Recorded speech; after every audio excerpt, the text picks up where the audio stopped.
Hello viewers, আসসালামু আলাইকুম। কেটকিন ভিডিওতে সবাইকে স্বাগতম। আমাদের ঝুলন্ত ব্রিজ দেখার জন্য প্রতিদিনই অনেক দর্শনার্থী চলে আসে হবিগঞ্জের এই সদরের পাশেই। হবিগঞ্জ শহর থেকে 5 কিলো দূরেই আমাদের কেটকিন ড্রিম রেস্টুরেন্ট অবস্থিত। চাইলে ফ্যামিলি সহ সবাই ঘুরতে আসতে পারেন।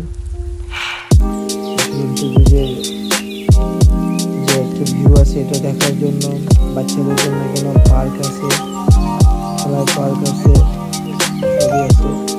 আপনার চাইলে আসতে পারেন।